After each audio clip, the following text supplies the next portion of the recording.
மாண்புமிகு பேரவைத் தலைவர்களே, உங்களுக்கு என்னுடைய அட்வான்ஸ் கிறிஸ்துமஸ் வாழ்த்துக்கள், புத்தாண்டு வாழ்த்துக்கள்.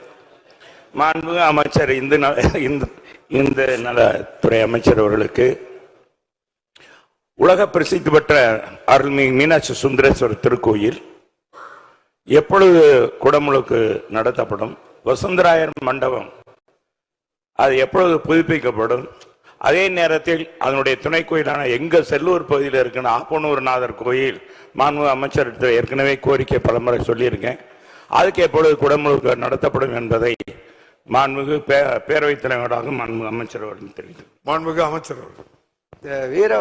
மாண்புமிகு பேரவைத் தலைவர் அவர்களே, வீரவசந்தராயர் திருக்கோயிலில் 2018ஆம் ஆண்டு ஏற்பட்ட ஒரு தீ விபத்திற்கு பிறகு அப்பொழுது இருந்த அந்த அரசால் நியமிக்கப்பட்ட ஒரு குழு அந்த 3 ஆண்டுகளில் சில பணிகளை மேற்கொண்டிருந்தாலும் அந்த வீரவசந்தராயர் மண்டபத்திற்கு தேவையான கர்த்தூன்கள் என்பது கிட்டத்தட்ட ஒரு 25 அடி நீளம் கொண்ட கர்த்தூன்கள் தேவைப்படுகின்றது.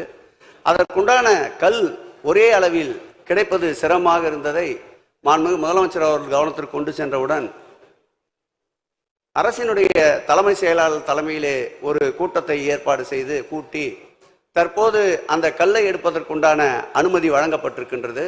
அதற்கு ஏற்கனவே 19 கோடி ரூபாய் அளவில் டெண்டரும் கோரப்பட்டு அந்த டெண்டர் பணிகளும் நடந்து வருகின்றது. இந்த வீரவசந்தராயர் மண்டபத்தை ஒவ்வொரு இந்து சமய அறநிலையத்தின் ஆய்வுக் கூட்டத்திலும் மாண்புமிகு தமிழக முதல்வர் அவர்கள் கவனத்திற்கு கொண்டு வந்து அவரும் இதை தொடர்ந்து கண்காணித்து வருகின்றார். விரைவில் அதற்குண்டான பணி போர்க்கால அடிப்படையில் நடைபெறும். அவர் கோரிய அந்த ஐயனார் திருக்கோயிலுடைய குடமுழுக்கு பணியும் வெகு விரைவில் மேற்கொள்ளப்படும். மீனாட்சி அம்மன் திருக்கோயிலை பொறுத்தளவில் கிட்டத்தட்ட 63 பணிகள், அந்த 63 பணிகளில் 40 பணிகள் உபயதாரர்களால் மேற்கொள்ளப்பட்டு வருகின்றன.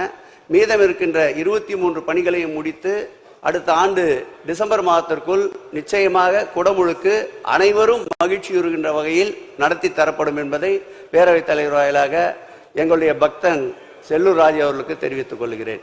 பாதகம் செய்பவரை கண்டால் நாம் பயங்கொள்ளலாகாது பாப்பா, மோதி மிதித்து விடு பாப்பா, அவர் முகத்தில் உமிழ்ந்து விடு பாப்பா. அண்மை செய்திகளை உடனுக்குடன் தெரிந்து கொள்ள இணைந்திருங்கள் இயம்நாடு தொலைக்காட்சியுடன்.